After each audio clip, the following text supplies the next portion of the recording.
Good morning, good evening, and good day. I'm Francine and I really love Kdramas.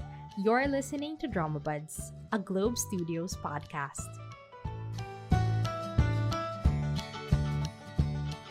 So hello everyone, welcome to Dramabuds Season 2.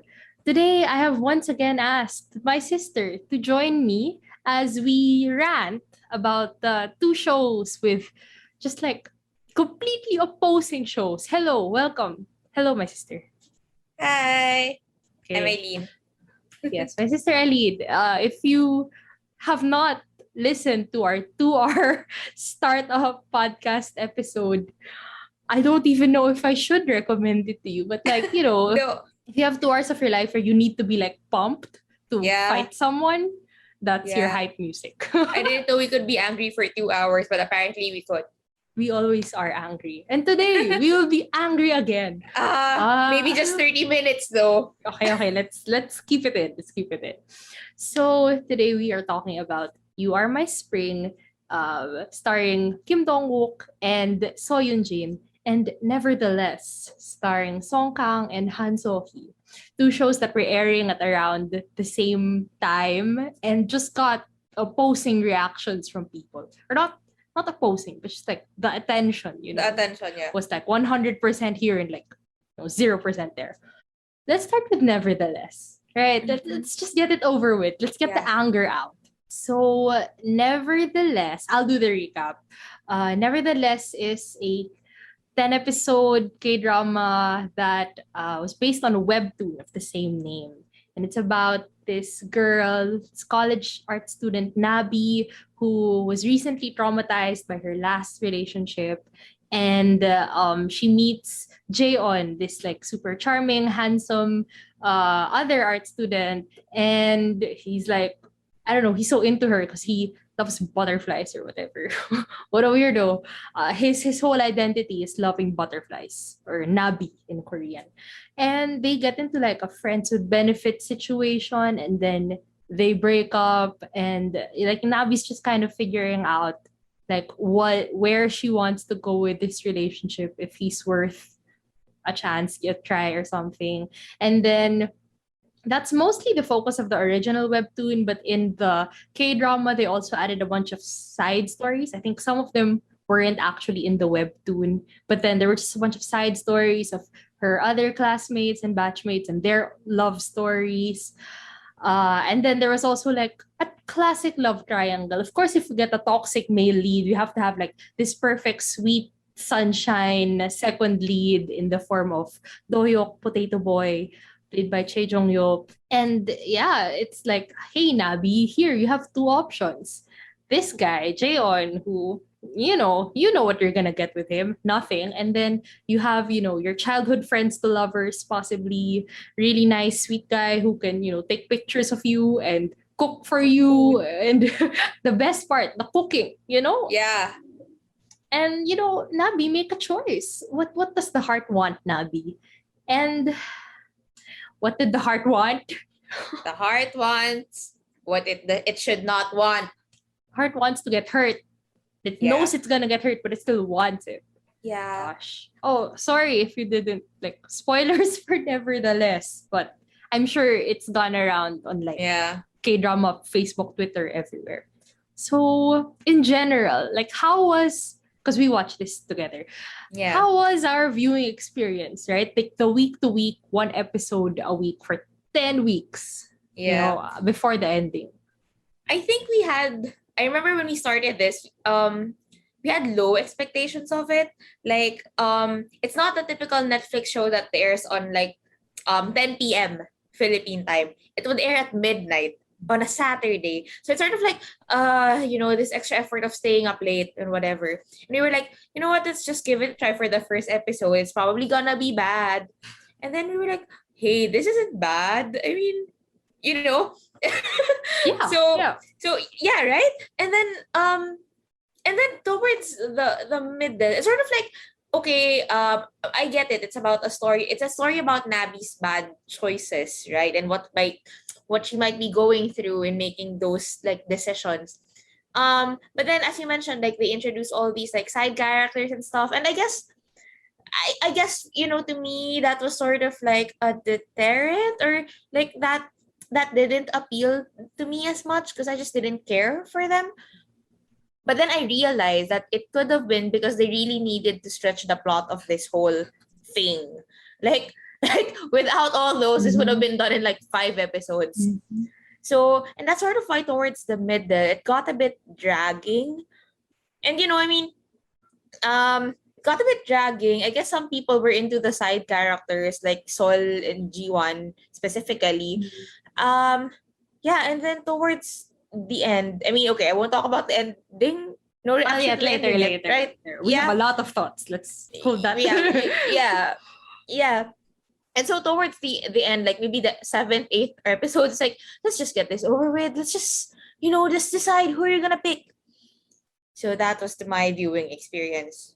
Yeah. It's like I remember this tweet of after the ending. It's like, I know this was already like shorter than the usual 16 episode, shorter than the 12 episode. It's a 10 episode drama. But honestly, this could be a 6 episode drama or a movie. It could be a movie, honestly. Could be a movie. Right? It could be like if you want to push it, like a 2-hour movie. But honestly, it was just so dragged out. If you only focus, like honestly, we're the type to really just care about the main couple. Yeah. Like, if I end up liking the supporting stories, that's nice. But like in general, the main has to be solid, right? That's why ensemble works are hit or miss if Yeah, it's not that's as focused. Right. But that's like an us viewing experience thing. So other people are into the supporting stories and stuff. But like if you only focus on the main couple or the main love triangle, I guess Nothing. After they meet and then she does the do I like him or not, blah blah blah, and then they actually become friends with benefits, and then they break up for I forgot like what made her like open her eyes the first time. I think because she found out that he had a girlfriend, but it wasn't even true. It wasn't even true. And he would never even clarify it. Like, he Yeah. wouldn't even clear his name if he actually wanted to keep her around. Like, Yeah. do I? I don't understand. Like, they dragged that for like 2 episodes, and it could have been solved by just him saying, she's not my girlfriend. I don't get it. No. It's like, I remember that this was towards the end. This wasn't in the first time that they had that conversation. But like towards the end, when she asked, like, when he was like trying to seduce her again, and she was like, no, you have a girlfriend. And he's like, does that matter? What do you want?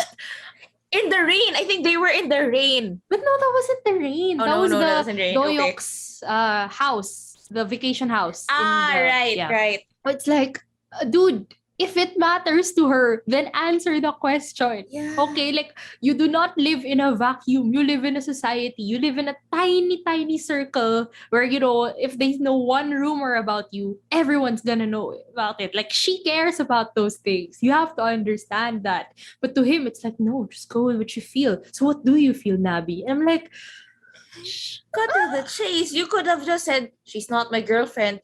And then you would have had her. yeah. And that's it. It would have been so much faster. Yeah.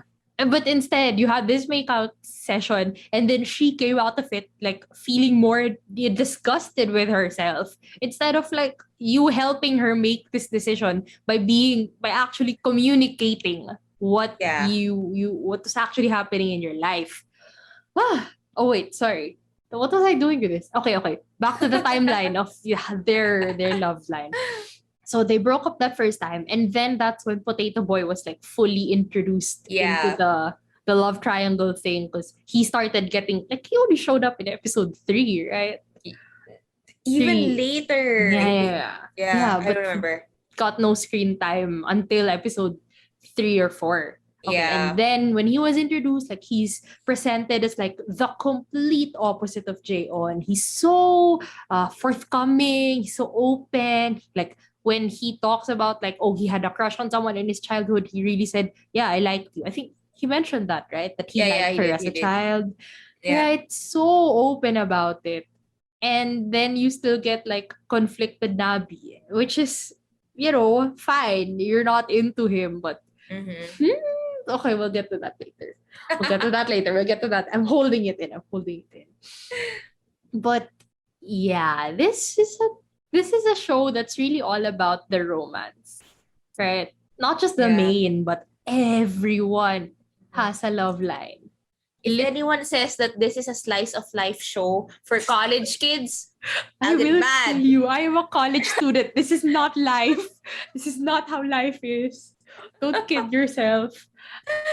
It's like literally, if you list down all the characters with like names, Bitna and Kyuyun. And then there's Soljiwan.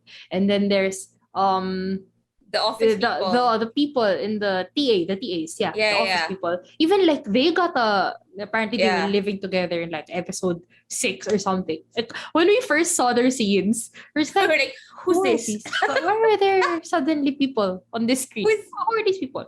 But yeah, which could be like one, we don't pay attention, and two, it's so random. But yeah, around episode I really felt how draggy it was from episode 6 to 9, I guess. Right? When it was almost all supporting Side characters. couples, exactly. Yeah. And then episode 9, like all their love lines just like tied up. Everyone got together. Everyone was good. So you're telling me you dragged out the entire like jaeon, nabi, doyok love line with like bits and pieces for 6, 7 episodes. So you could just cram it all in one episode, really? Yeah. So is it time to talk about the ending? Yeah, go. The cursed ending. So the entire time that we were watching this show, right? Like we Mhm. didn't like it. It was boring. I could have dropped it at any point, and I really Yeah. would not have cared. Like I didn't drop it personally because it's like it's all everyone's going to talk about, and I fear of missing out. Honestly, Yeah. FOMO. It's just FOMO. I just had to know what was happening, and I had hope because I found out about the webtoon ending around episode 2 or episode 3.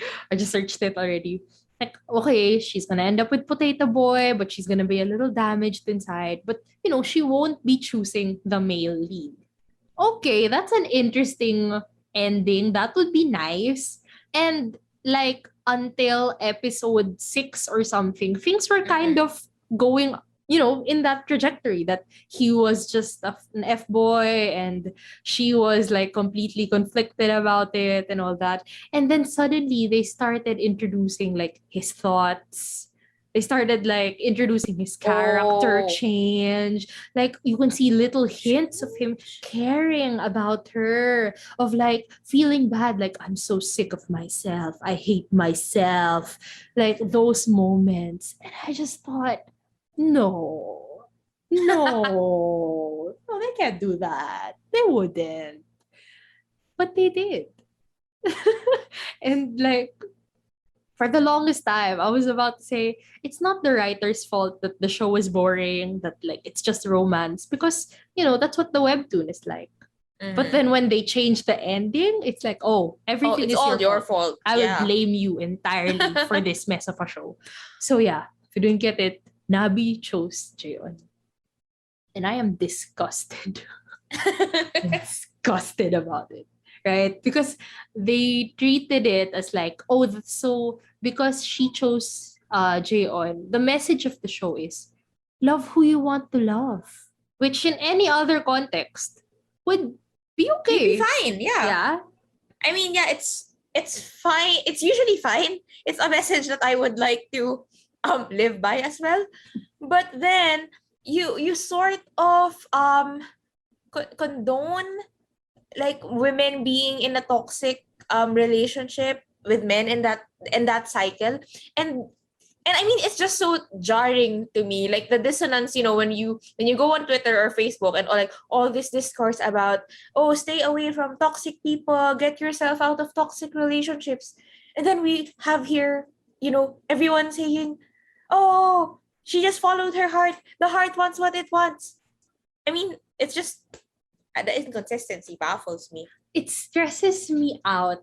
Like my problem with it is not that she ended up with jaeon after he changed. Like, you know what? Like, sure, if he changed. When we say change, there's like quote unquote, like the so many podcast.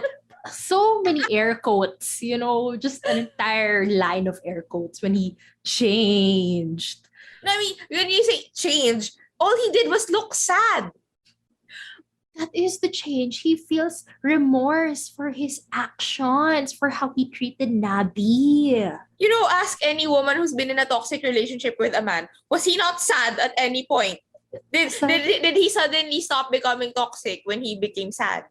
Right? It's like, sweetie, sometimes even being sad is part of the manipulation. It's part of the toxicity. It's like, I am going to manipulate how you see me so that you feel bad for me instead of feeling bad for yourself and getting out of this relationship. Okay, it's just one part of my problem, the question of whether or not he changed. But my problem is the fact that he even changed in the first place. Quotation marks, right? My problem is the fact that people are going to think that, oh, wow, his love for Nabi changed him. He became like a better person. He acknowledged his faults because he finally found the right person who's going to change him and make him better. Like, that scares me. Because you know how many people are just going to think, he's toxic. But maybe like Nabi, maybe I can change him. That terrifies me. I mean, just to that point though, I keep wondering if like we do watch a lot of rom-coms or K-dramas with like a tsundere male lead, right? And then in the end, it's sort of like, oh, he changes because he loves this girl or whatever. And like, I just wonder, like, why is that okay? But this isn't. No, I know. No, it's like example of a tsundere male lead that changes. I don't even know if this is the show I should be referencing since who watched this show. But anyway, Chocolate is like it's with Yoon Kye-sang and Ha Ji-won. But basically, like Yoon Kye-sang, there's like he's like this super cold doctor, and like I mean he has all his like childhood trauma and all that. But then when he realizes that Ha Ji-won was like his childhood connection and like she loves him, it's like he becomes like warm and loving all of a sudden. It's like that kind of ending is like why was that okay? But then for this one it isn't. I guess in Chocolate, Kesang's character could be excused, quote unquote, for his because he had this childhood everything. But I don't think that's entirely it. But I mean, I'm just questioning like why I feel so like as you said disgusted with this ending, whereas similar endings in other shows don't really get to me. I think I'm mad at it because I think it ruined the original message of the webtoon. Right? Like the webtoon was so brave. So brave. It gave you like perfect, handsome male lead who's so attractive, so charming, and like female lead can't help but be drawn to him, which can't fault her. That the heart wants what it wants there. But like her journey in the webtoon, I assume, is that she realized that he is trash and that it's not worth like hurting herself to stay with him. But the scars of his F-boy-ness remained in her fears and in getting into relationships and stuff. And so the message is kind of like there are toxic men out there. They exist. They can be wrapped in like the prettiest packaging, and it's going to be hard to like what I say resist it, but like when you acknowledge it, you gotta run, sis. You gotta go. You gotta avoid this and save yourself from that pain. And instead, the message of the show is, the heart wants what it wants, love who you want to love. You're still young, so go out there and get your heart broken. And, like, I know I'm going to hurt, but nevertheless, I still want him. I hate that word now. You know what? Like the whole message of this show is like a complete distortion of like Yoon Hee-jae in Hyena with what's that? What my heart is mine to handle. We see similar like messages or themes in other shows. We find those okay. This one we do not. I really think it's just because we don't like Song Kang. But Hey. I'd like it if we spoke as two separate people. We are our own people. No, you're right. Yeah, honestly, we've watched him in how many things? Sweet Home, you watched him in Love Alarm. Love Alarm 1 and 2. Navilera, and then... I will say something about that, by the way. But gonna say go ahead. something about that because we're in the Song Kang topic, so we might as Yeah. well. Honestly, his best show for me was Navilera. Exactly. Yeah, his best show was Navilera, but he was not the star of that show, right? Harabuji. Harabuji is the star of that show, and so he was just.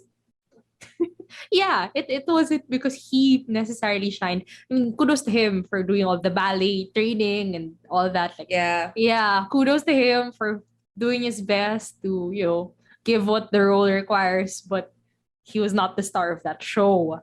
Yeah. I mean, we're not saying he's a bad actor. I mean, let's not go there. He's decent. I think though, you know how sometimes, well, most of the time, what you're looking for in an actor is that when they get into different roles, you really see that they're different. This guy, what's his name? Jaeon, and nevertheless, he's so similar to Sono in Love Alarm, because I watched that show. And sometimes even the way he talks is similar to how he talks in Navilera. Like sometimes I could say the same line in the same tone with the same face. You mentioned Love Alarm. Yeah. Okay, I think with Love Alarm, I think you were talking about how they're probably not gonna change the ending of the webtoon, right? And I was hoping for the same thing because they didn't do that for Love Alarm, even if the hype was like, Song Kang's the lead and Jonggaram is just the second lead, but she chose the second lead. And sorry, just a tangent on that. I hate the people that after the show ended in season 2, people now say, Song Kang was the second lead in Love Alarm because he wasn't chosen. I'm like, that's not how it works.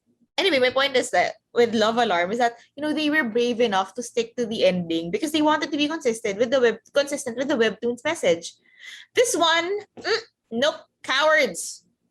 Cowards or brave? I don't even know. Cowards. You know why? Cowards. They reverted back to 2009 Boys Over Flower message. Oh, right. Like, come on. I thought we as a society have moved past this, from like, the heart wants what it wants. I know he's bad for me. I know he's toxic, but nevertheless, I still choose him because I want him and I love him. Like, leave it in 2009, Jandy. Come on. It was literally your bully. Come on. Anyway, I really hate when the ending was aired, and you could see people's reactions on Twitter. Like, I hated all the people celebrating this ending, being like, "Oh yay, happy ending for our JB couple," and they're just like, it's funny because like throughout the airing of the show, a lot of people were like anti-jaeon, pro potato boy, and they were very loud about that, and like the jaeoners were like a minority, honestly. But then when they became endgames, like suddenly so many JB people, because you were afraid to come out. You knew something was wrong with your opinion, but you chose to believe in it. And then when you won, quote unquote, it's like, okay, suddenly we are allowed to be vindictive about this because we were right. We won. It's like, oh my God, I hate you all. I don't want to see, people celebrating JB, and then in another K-drama, they're gonna be like, oh, toxic male lead again. Oh, open your eyes, female lead. The second lead is right there. And I'm just gonna screenshot all of those and all of their JB tweets and be like, why are you celebrating JB? Why do you like jaeon and nabi? Huh? Isn't jaeon a toxic male lead? Okay, another thing that stresses me out is that the JBs, as a collective group, the JBs. Is this the new Dodals? The Dodals and the JBs. We haven't even gone to the startup comparisons. Oh, no. Calm down. We're gonna get there. Because they exist. Oh my God, it's gonna be 2 hours long again. Oh my God. Okay, so like the JBs, it really frustrates me when I see like on Twitter that the JBs, the types of accounts that post like long threads and theories and like all the symbolism of the acting and the things and the colors and the background, like, over intellectualizing the show. They do that over intellectualizing thing to defend or to justify JP.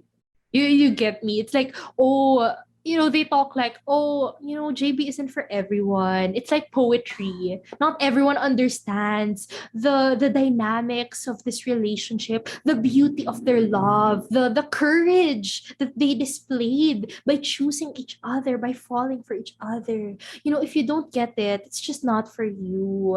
And I'm like, I'm glad it's not for me if that's it the really is case. not for me. Perhaps Perhaps it is for you. I feel like I do this also sometimes, the over intellectualizing to shut people down. You make yourself sound smart and then say like, oh, if you don't get it, then you're just not smart enough to understand it. Like, I can acknowledge that sometimes I perhaps do that on the podcast and on Twitter. But my God, I hope I don't do it for something like JB. I hope I am defending something worth defending and not, this kind of shit. Because it's like it's just a defense. It's not a defense mechanism, but it's just a way to shut people down, right? That it's like, oh, I can't converse with people who aren't as smart as I am. I can't converse. I can't have discourse with people who just don't get it.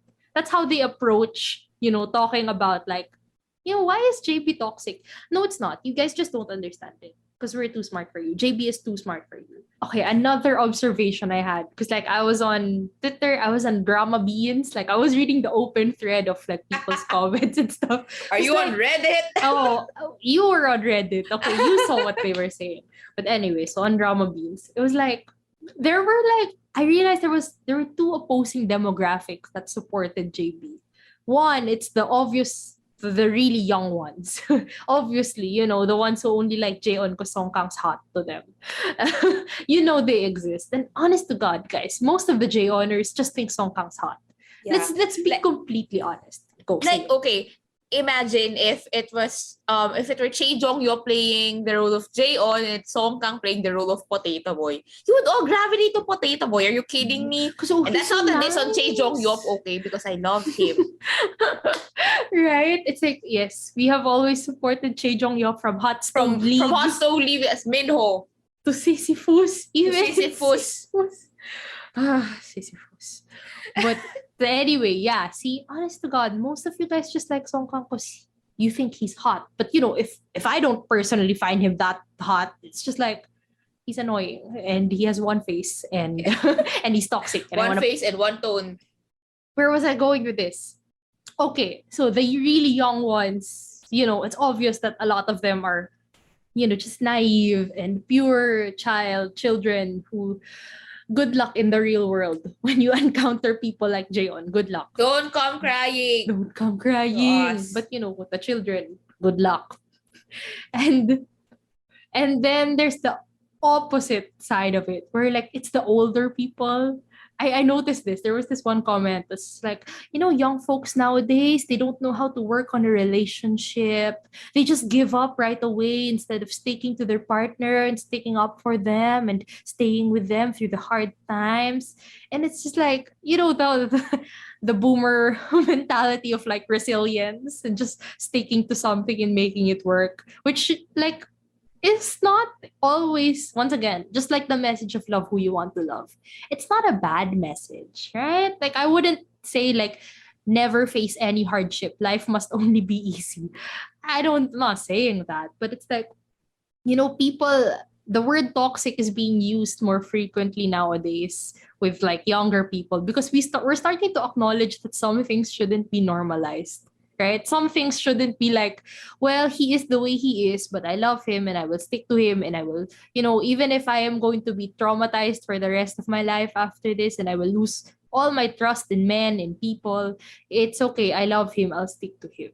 Like we just don't think that way. And I don't think that's a bad way to be. Like valuing yourself as a human being, as a woman, Nabi, I think you need to go to the mountains and pray or something and get your life together, Nabi, because you deserve better than this, even if you're so dumb. And you know what? Another thing that says a lot is that both Han So-hee and Song Kang don't like their pairing. Sometimes I'm starting to think like, is that just a red herring or is that just like because they kept saying that before the ending came out. Yeah. Was it to make people believe that JB wouldn't end up together? But then, Well, why aren't they talking now? you know, I don't know. Sometimes, like, when I thought about that, it's like, oh, you're so open about your jaeon hate. But then you actually ended up together. Oh, me fighting the It's not actors. his fault. Come on. Wow. So that's just the ending. But then they weren't satisfied with that cringy conversation in the museum of like, I know he's going to hurt me, but nevertheless. They weren't satisfied with that. With the did they even say I love you or I like you or I want to be with you? They Let's said go something like out. that, right? Let's go out or Yeah, something. or something. Just some Yeah. super cringy, like supposedly romantic banter. Supposedly romantic. I think that is an Okay. accurate description. Like, I'm supposed to love this banter, but I don't. They weren't satisfied. They had an epilogue, which blow by blow, I can recall that. Yes. So let me paint you a picture. So it starts out with jaeon surrounded by two girls asking for his number. And then they ask him for his number, and then he says he doesn't want to. Or he has plans. yeah, he has plans. Right? Oh no, they even asked, No, do you no. have a girlfriend? Yeah. Oh, you don't want to give it? Do you have a girlfriend? And then he said, oh, I have plans. And then we cut to his side, and like Nabi is walking towards him. And okay, wait, before I do my commentary, okay. So the girls walk away, and then the two of them walk together down the street. And then in a restaurant down the street, Nabi sees Doyok in a restaurant sitting across some girl, and like immediately they were holding hands. Immediately she lets go of Jaeon's hand. And then like I don't know, did she have a monologue or something? No. It was just all whatever. And then close up. yeah, and then okay, and then she held hands with Jaeon again, and then they started walking down the street and talking about like, oh, what should we eat? Should we get a Or should we cat? get a cat? As if okay, commentary later. Okay, and then Okay. it cuts off there. Shot by shot. Let's let's list out all our problems with everything in this entire epilogue. Starting with the girls asking for Jaeon's number, and then him not even saying, no, I'm seeing someone. She's right there. No, I'm going out. No, I don't want to. I have a girlfriend. Yeah, he won't say any of those things. He just said, I have plans. So if you didn't have plans, or if Nabi wasn't like right there, right beside you, you would give them your number? I think that sort of like ambiguity was intended just because they want to keep you guessing whether or not he changed. Okay. That is my take on it. That's point number one. That's question number one. Number two, when they walked down and then they saw Doyok and Nabi let go of his hand. Like some people wanted to interpret that as like, okay, oh, she let go of his hand because she was just I don't know, she was surprised, but she still held his hand in the end, which means she still chose him fully, wholeheartedly. In which what was We've the other? established that. Yes, we've established that. Foolishly, That- she chose him. Yes. But like, I think there was something she said in an earlier episode about Doyok.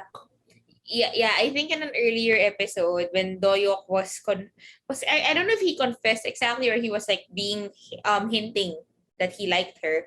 I think she was saying something like, I'll always be afraid of disappointing you. So she knew that, her choosing Jaeon was disappointing to Doyok. And like, I mean, not just because he wasn't chosen, but like, what does that say about Nabi that she would make this choice even if she knew it's bad for her? So I mean, like, that was one interpretation as to why she let go. Because like that instinct of like not wanting to disappoint Doyok is still there. Right. And okay, you see, even if we take both of those interpretations, right? That she was afraid of disappointing Doyok, but she still chose Jaeon. Do you understand? Like, she still knows, right? Instinctively, that something is not right with Jaeon, that he's still the wrong choice. But nevertheless, it's like no matter how much this guy has changed, quote unquote, she knows that something is still not right about her choice. And you're convincing me that she's so happy with her choice that that she totally has wholeheartedly chosen him up to this point. Really, sweeties? And then last was like their walking away scene in that conversation of like adopting a cat. And people were interpreting that as like, oh, the commitment. They want to get a pet together. Wow, such long-term plans. I don't I know. don't know, man. I don't know. I don't know. I don't know.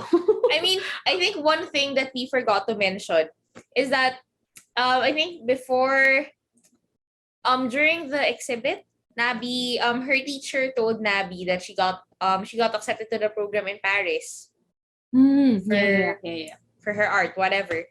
And you know, basically what that ending to me implied is that she threw away that chance in Paris to be with Jaeon. I may be wrong. Maybe they could Because have we it both barely ways. watched that scene. Like Yeah. midway through the finale, we just like, I don't care. I just want to know what happens in the end. But yeah, maybe we skipped that dialogue.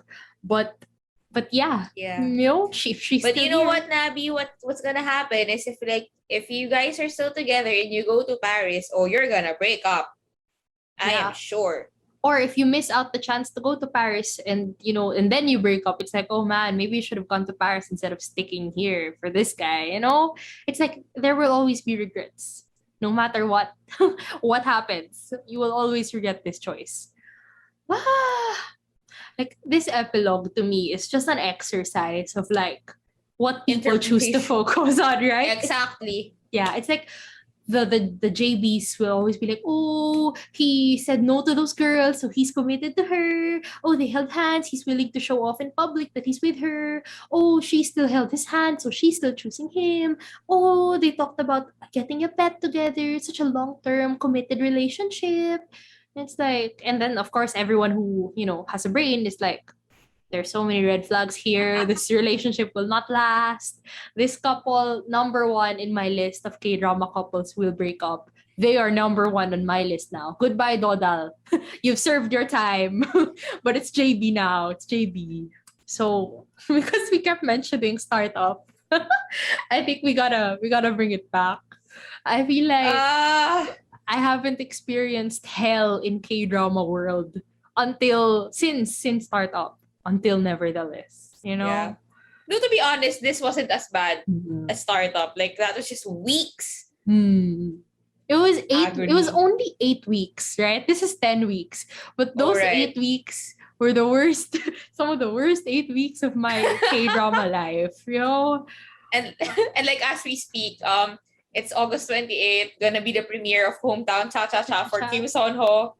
So So goodbye startup. goodbye. It's over. Please. Hopefully, please be over. You know, fingers crossed. Hopefully, it's good. If I like it, we're gonna get the first impressions. If I don't, you'll know. You'll know. But yeah, it's like, you know, the typical like strong love triangle where people were just coming at each other's throats. But you know what? At least in startup, I'll be honest, we didn't like Dosan because we liked Jipyong. Yeah. But we genuinely didn't give Dosan a chance. Like we just shut him down, Yeah. right? And we just chose to focus on the problematic aspects of him that do exist 100%. We're not saying like, oh, we just made things up to make him look bad. Like, no, some of the things he did were pretty bad. Okay. But like, maybe he's not as bad as we think he is because we didn't give him a chance. But and like we were mad at Dodal Endgame because we, well, at least you wanted Jidal Endgame. That was you. I'm Team Dodal because you know they deserve each other. Whatever that, however you want to interpret that. But in nevertheless, I can say I don't like jaeon and I don't like JB simply because I don't like jaeon. It's not because I'm Team Potato Boy. It's not because I'm actually rooting for Doyok in the end. Because like the message of the show is love who you want to love, and if she doesn't love Doyok, she shouldn't force. Yeah, she shouldn't force herself to Yeah. like him. It was the closest we've gotten to like the startup bardagulan levels of like K-drama insanity, but it's over now, and we're Over. just going to be left with another show that romanticizes toxic relationships because you know it's still 2009 apparently. But let's move on to something more peaceful, more healing. The keyword here is healing. We needed that healing after the disgust in our hearts after nevertheless ended. Now we're going to talk about You Are My Spring, starring our faves Yay! Kim Dong-wook and So Yoon-jin. So I've already talked about this show on the podcast. I have a first impressions ep on it that I reviewed like the first 4 episodes. It was a glowing review. I was very, very happy with it at that point. And now that it's over, I'm not entirely happy with it, but I still like love it as a show. Okay, do I recap this? Basically it is about two people in their 30s healing from the wounds in their childhood. And 7-year-old also, self. yes, their 7-year-old selves. Also, there is a murder plotline going on in the background. It's romance plus murder yet again. Okay, so from the beginning, we were interested because of the cast. Because we've watched So Yoon Jin in so many things, and I love her so much. She's like Mm-hmm. so charming immediately, and also because initially the role of Kim Dong Wook of Joo Young Do was offered to Yoon Kye Sang. Wow, another appearance of Yoon Kye Sang on this podcast episode. Take it away, my sister. Hi. So I'm a fan fan God here. God. Yeah, but okay, so basically I think it was offered to Yoon Kye-sang, but then he ended up doing Crime Puzzle instead with Go Ashin. I'm sorry. Go Asong. Asong, I think. I'm sorry. So anyway, it went to Kim Dong-wook. And like the funny thing is like in the show, it's like whenever there are, some scenes of Kim Dong-wook, we always imagine like Kye-sang playing them and we laugh. Because it's just like No, I mean no. no, I mean, and that's not like a diss on his acting or Yes, anything. yeah. I think it's just that we watched Chocolate um not recently, but like that's the closest role to this one. Because I watched him in The Good Wife, and like he was like a sexy lawyer there, so it doesn't fit. But like here in Chocolate, he was a doctor and all that. So anyway, it's just funny because like he sort of doesn't fit it in a way. But I mean, I'm sure he could pull it off. He's a good actor. But yeah. But like I feel like the charm of this couple Yeah. together is just like how they're both small, Yeah. they're the same height, and they're just two tiny people being cute together. And like although Kesang is like charming, handsome, but like I feel like Dongwook just adds a different charm to it. Like he's Yeah. less composed, I guess, than Uh-huh. Kesang's usual image. Yeah. Right? Although like if Kesang's BT side comes out, like I still laugh at the thought of like, oh, what if they made him do the trot dance? How would Kesang dance? But it's okay. I'll just watch his God videos. So yes, thank you for the Kesang recap. Yeah. But yeah, very happy with how this couple developed. Yeah, like Yeah. super super super happy at the beginning because they were just so cute. Like the development was so natural and I don't know. I talked about I talked about this on my first impressions episode. Like everything about like the first, I'd say 6, 7, 8 episodes. 8. 7, 8 episodes were like perfect. I love them so much.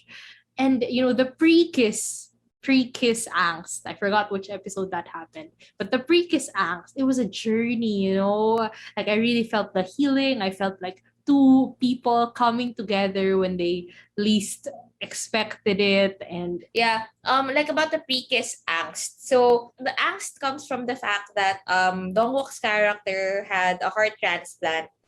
And so like I think there are like projections on like how that sort of like diminishes how long he can live and all that. So his resolution is sort of like to live as long as he possibly can. Um and so he sort of approaches everything with the mindset that he's going to die soon or at some point. So like when So Yoon Jin sort of comes into his life and there's this chance of like having a relationship with her, his reaction was like, do you want to just be friends? And like that was like such a heartbreaking scene. I remember like watching that scene on loop until like the following morning just because it hurt so much. And like Kim Dong-wook's acting in that scene in particular is like amazing. Like like it was the first time he was telling So Yoon Jin about, what was going on with him, because it's always been about him supporting So Yoon Jin and whatever she was going through. And this was the first time that he told her about what he was going through, and how that, and like if you were So Yoon Jin, you think, oh, this is like the next step. We might get together because he likes me and I like him. But it's actually like, this is what I'm going through, and I don't think a relationship would work. So let's just be friends. And just, yeah, that was the angst. That was beautiful. That was so well done. So well done. Like, I remember we would analyze like the screen, the camera angles, like the interpretation of like the window in his apartment.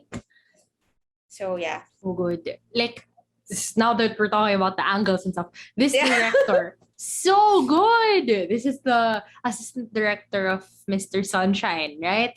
And yeah, I can see it. I can see that style there. So like, you can tell that this director just wanted like all the angles, every possible way to tell a story, and like the framing of everything when it's just the two of them. Like, in the hallway of Youngdo's apartment, when like, okay, that episode. That episode. Are you gonna paint a picture? Yeah, I will paint. Let me paint you a picture. Okay, so that episode when Jo Young-do was like, "Oh, let's just be friends," because all this, and then Dajong left his apartment, and they were sad. And then you thought like, is she just going to let him go, or is he just going to let her go just like that, and they're just going to accept? They're just going to be friends. Nothing's going to come out of this.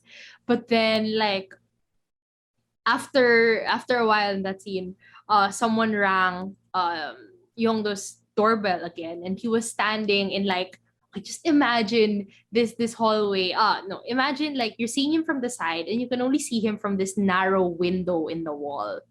And then like, beautiful music, slow-mo and all. And then suddenly you think like, oh, maybe it's just his friends or something, because they always visit his house. And then suddenly you see like Dajong running up to him and hugging him, because like, I don't know, no one's ever had to, like, he bared his heart and soul out there, and he didn't even get like comfort from anyone. Like, Dajong was like, I'm not gonna make this about me getting heartbroken. I think he needs someone to comfort him and to be there for him. And like, oh my gosh, sorry, I just had an epiphany. So I was imagining this. Okay, so in their childhood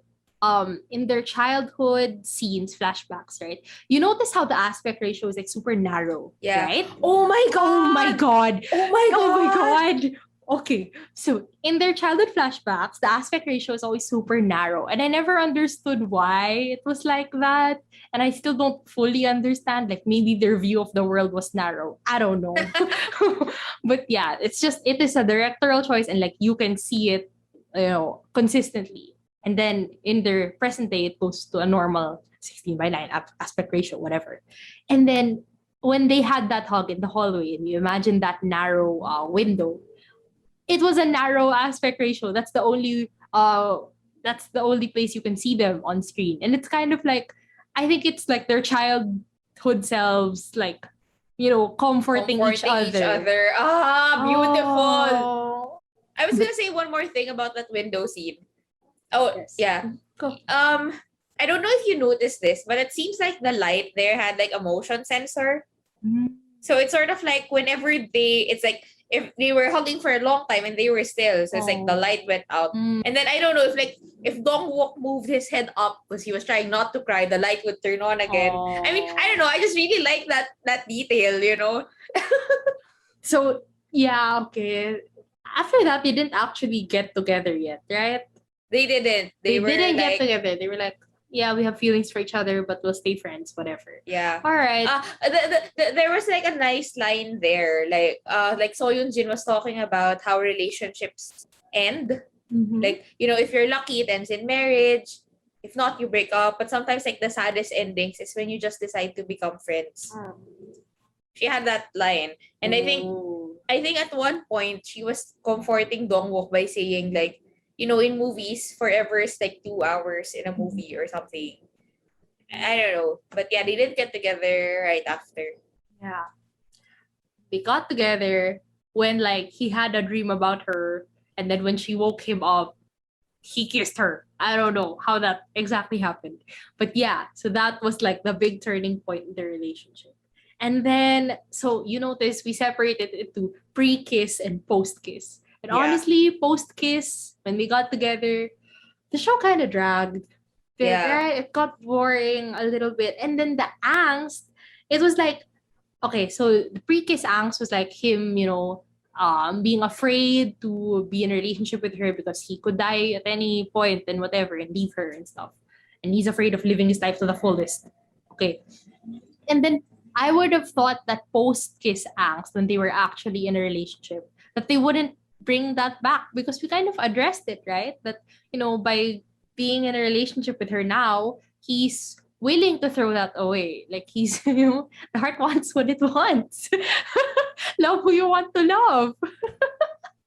I would have thought like we were done with that we've overcome that hurdle. But then they brought it back, and then they actually went through the noble idiocy path, and they broke up. And because he had like a scare with his heart, and he realized that, I what did he realize? Why did he He exactly? realized that it was still a reality Hmm.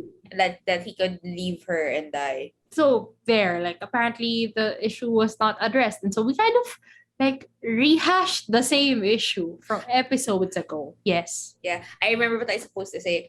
I think it was okay. Honestly, I think it was okay that was sort of their rough patch. Like him realizing that him dying and leaving her is still a thing. It's not an issue just because you decided to go for it. Mm.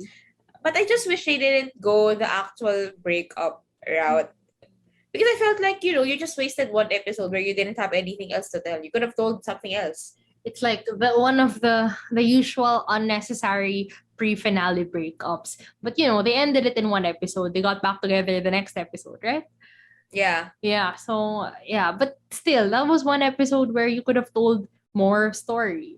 And Like then Ian Chase. But like anyway. okay, but that's another like, and that's where like that's where a criticism of mine came out, where it's like there isn't really much story, is there? Yeah, I mean, their most plotty plot line is the one with the murder with Ian Chase and Choi Jong Min and the twins who we thought were triplets, but we're just twins. They're just twins. They stopped the twins. And like who was who, and who killed this, and who actually died, and like it was a murder plot line that was dragged out for all 16 episodes, right? But initially it was so good, right? We were so into it because in the first episode we did not expect a murder, right? We Yeah. thought this would be a rom-com, like a simple rom-com. And then, they added it. It became super interesting. It was really well integrated. Like, I could really say that, wow, I'm equally interested in the love and in the murder.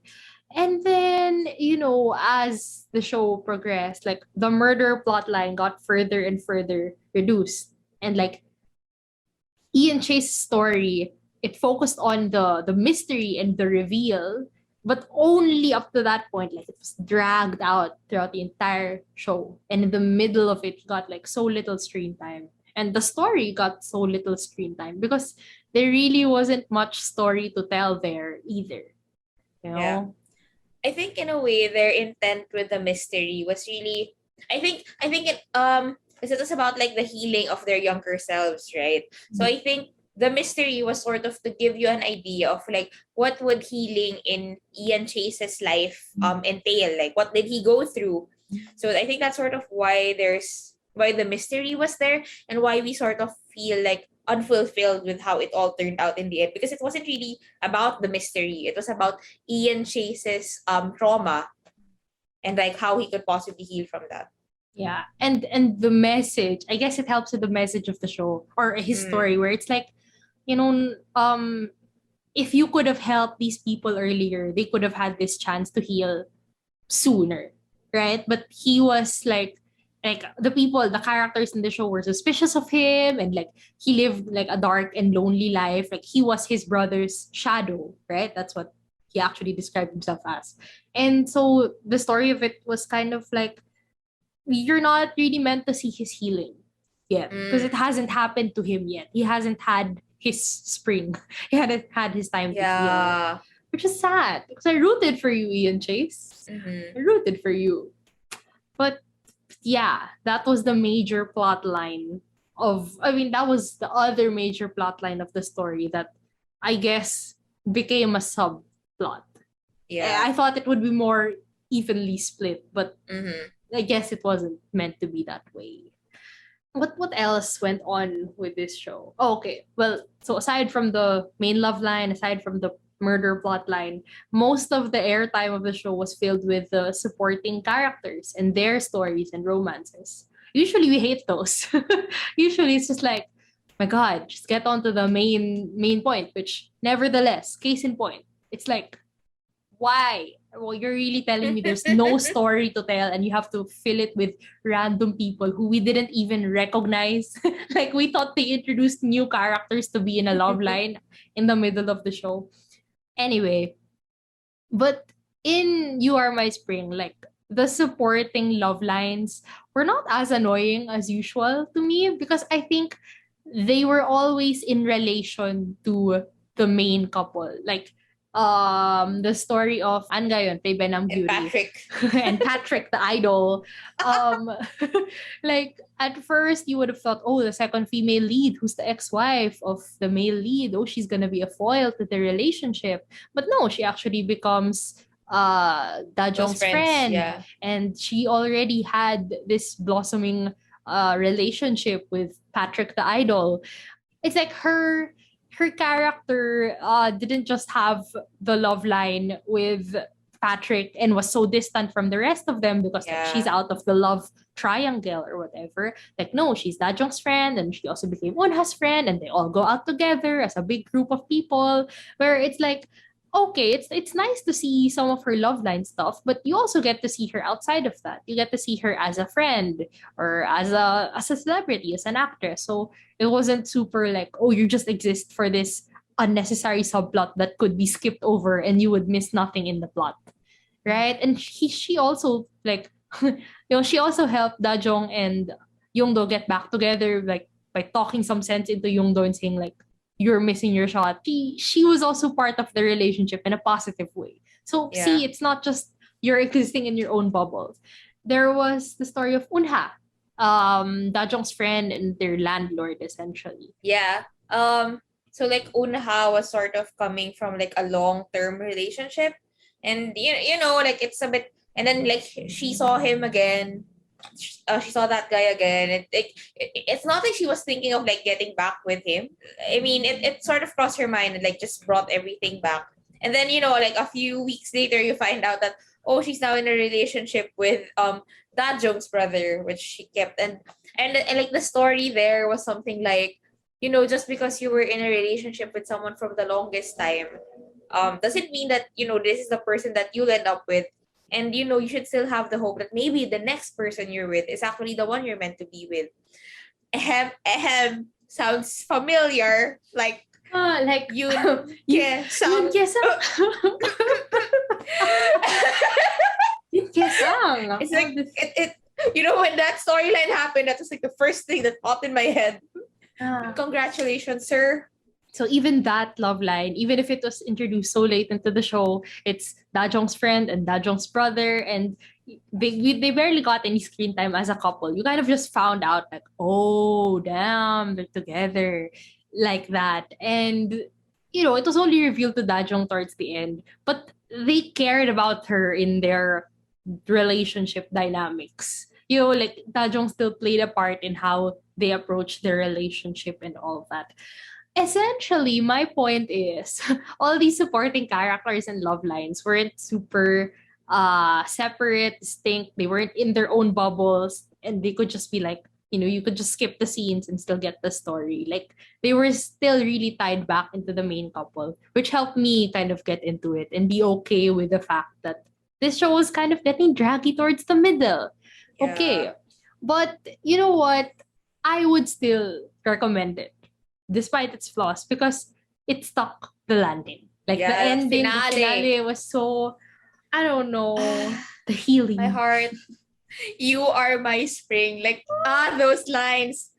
So since the premise of the show really is about healing, I think what I really liked about then was how they sort of tied everything together. I really like the whole analogy about like why the show was called You Are My Spring. It was coming from the perspective of Yongdo, right? I mean, he was saying the idea was sort of like when we go through a painful change of seasons, in the harsh winter, if you're having a hard time, like a reason to go on would be spring, and that's what he found in Dajong. So for him, I think my interpretation was that he was going through this. I mean, he sort of had it in his head that I'll be alone. I will just do my best with the time that's been given to me, and if being lonely is the price I pay for that, then that's it. And that's sort of like the harsh winter he was going through. And then Dajong, was showed him that doesn't have to be the case. And that's why he said like you are my spring. And yeah, and like that Yongdo's point is also just like you really need people around you to help you to help pull you out of like the hard times in your life. So yeah, I just really love that. People that Ian Chase did not have in his life. Yeah. Which is why, I mean, the sad thing about Ian Chase is like his last montage was that like he sort of had this fantasy that he was with Dajong and Yongdo and just talking to them. And it's like he really just wanted to be if he just wanted a normal friends. life and friends, Yeah. but like he felt like, well, I've become this dark person. I've become this shadow of a person, and so I have to keep living this way. Right? Ian Chase. And yeah, the show ended with like a montage of all the quotable quotes and healing I lines need of to the watch show. that again. Yeah. It's just very warm. And it just Yeah. doubled down on everything it was saying about healing. Overused word of the day, healing. But yeah. In general, like the trajectory of this show, feelings wise, is very similar to how we felt about It's Okay to Not Be Okay. Right? Like that was the first ongoing show that we were super into, like as it started. And we started out loving it. And then like, it kind of got slower in the middle, and then it introduced, the mother plotline. But it stuck the landing. It ended well with the camping car and with Sangtae leaving them, but like him being okay on his own and Gangtae being allowed to be his own person and to live his life out. It's just like beautiful, beautiful, right? Vibe wise, it's similar to Brahms, right? Do you like Brahms? Yeah. Similar to Do You Like Brahms? Just in the sense that, if you watch Do You Like Brahms, it's like super calm and chill. But then there are like these little moments where it's like kind of dramatic and like some angst, whatever. So it's sort of similar to that in terms of like the temperature for the whole thing. So, I mean, if It's Okay to Not Be Okay, it's like, ups and the downs. It's a ride. This one is like it's a chill ride. Yeah. I feel like the subject matter, even the subject matter of YAMS is more similar to It's Okay to Not Be Okay. The healing of the childhood traumas. Yeah, right? But vibe-wise, like it's calmer. It's calm. Definitely calmer. Like aside from the murder at the beginning, like it's calm. It's pretty calm. I mean, So Yoon Jin isn't, Oh Hae Young here who make a scene or something. Yeah. Oh gosh. As we were talking about trajectories, it's kind of the opposite of Flower of Evil in a way. Where Flower of Evil started out meh. Like, whatever, we'll just keep watching it because Joonggi's here. It's fine. CPR kiss. The CPR kiss, I will truly never understand, but I simply accept. Okay, whatever. And then, it got better. It got so good towards the middle, like super intense. I was so into the mystery. Big Hee song. Kid kill someone already. And then it ended with amnesia. And like, okay. Well, that sucks. Thanks for ruining this show for me. But the opposite, right?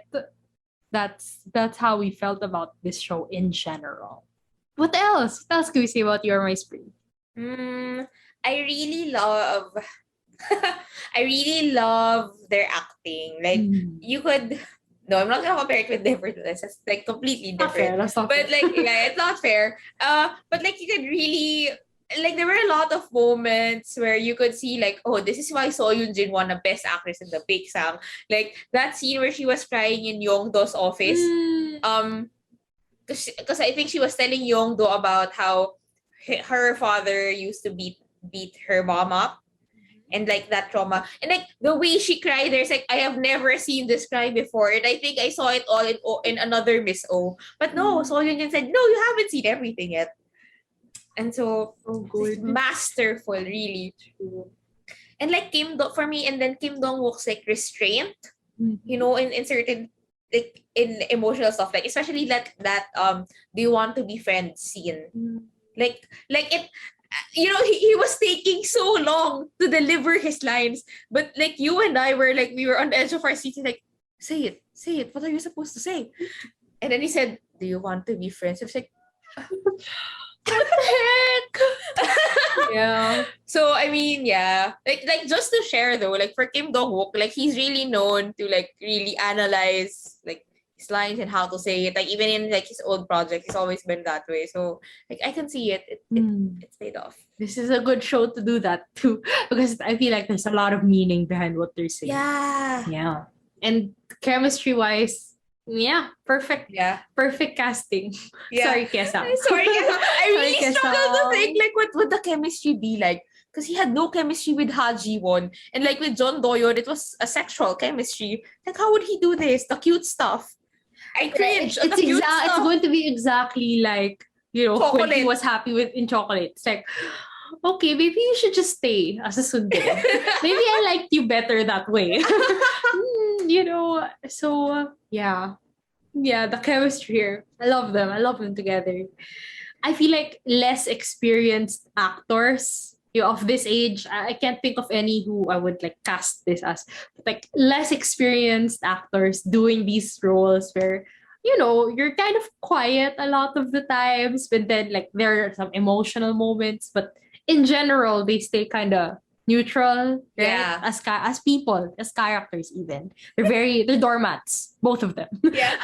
But yeah, you know, I feel like you just be like, so are you going to express anything or not? Or then when they act cutesy, it's like, oh God. Right. You know, like I feel like I could tolerate the cute scenes. Like, okay, I was annoyed at the cute scenes because I'm like, dude, they're almost in their 40s. Why are they still acting this way?